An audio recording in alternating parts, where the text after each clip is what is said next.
Well, the inspiration behind the Alvah Chapman Award is really Alvah Chapman himself. He was like a mentor to me and someone I really admired and respected in the community, who recruited me onto his New World Center Action Committee when I was a new president of the Allen Morris Company when I was 28 years old. So I was the youngest person on the committee, and it was a great honor because it was a group focused on passion and commitment to downtown Miami and what could be done to make downtown Miami better.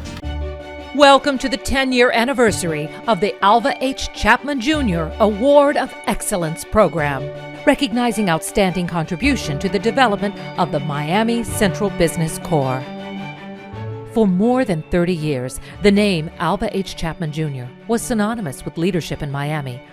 A third-generation newspaperman, he came to Miami in 1960 to work for night newspaper's Miami Herald.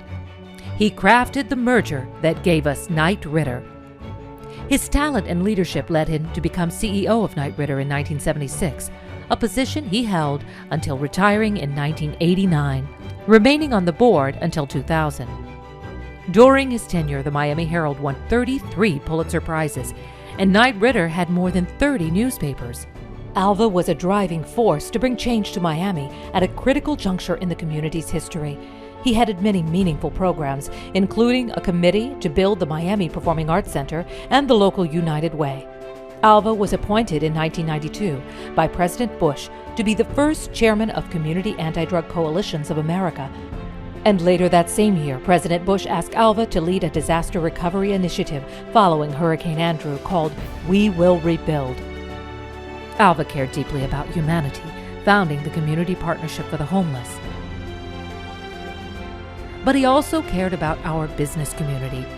He not only chaired the Greater Miami Chamber of Commerce in 1968, but borrowing from his military training, he remodeled the chamber into the action-oriented organization it is today. A special focus for Alvah was building a strong and progressive downtown. He launched the New World Center Committee at the chamber, focused on Miami's downtown core, and in large part due to his vision and leadership, Miami's downtown is thriving with economic development and an undeniable vibrancy, making it an international destination for tourism, arts and culture, business, and real estate.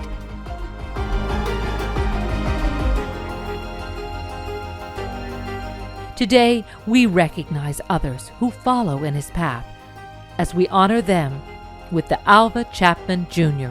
Awards.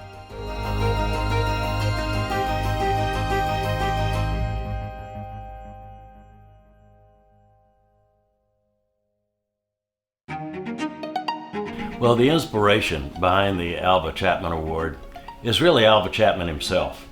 Alvah Chapman had the hope and the vision that downtown Miami could someday become a great urban center.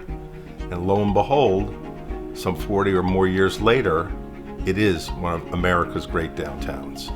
After the 70s crisis, crash in real estate, when Miami was really on the brink, he called 5 people together, himself included, and started a new renaissance for the city of Miami.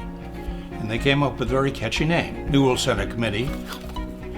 And the idea was to combine everything in downtown Miami: government, business, law, accounting, arts and culture, sports, performing arts, everything. And over the last 50 years, we've seen, not as some people call it, a revitalization of Miami, but the establishment of really one of the world's great cities. And Alvah was the guiding spirit behind that. I can't believe it's been 10 years already since we first established this award. What we look for in an honoree and a recipient is really somebody who has been a trailblazer, someone who really cares about the community, gives back to the community, is a visionary, somebody who really holds Miami dear and cares about the future of Miami. Each year the committee would sit down and think carefully, who are the people who have contributed a lot to making this happen, who continue to contribute, who continue to bring new ideas, new energy. Thinking back over the 10 years of the Alvah Chapman Award, I think of how people over many years have made great contributions to the city and what downtown has become. The evolution of downtown in the last 10 to 15 years, I think, is the greatest that I have witnessed in my lifetime and maybe the city's history. The thing that excites me the most was the development of museums and Museum Park and creating kind of a world-class cultural center, which then attracted the real estate. And that's been a pattern all over the world. I can't even imagine what the next 10 years will be, where we'll be 10 years from now, and who we will be honoring then. It's a place for business, residents, culture, great public spaces. It's truly today one of the great downtowns in America. I think Alvah would be very pleased with the transition that is going on. I don't think anybody could have foreseen what has happened to Miami in these years. So it not only met his expectations, I think it far exceeded it. This has become a world-class city.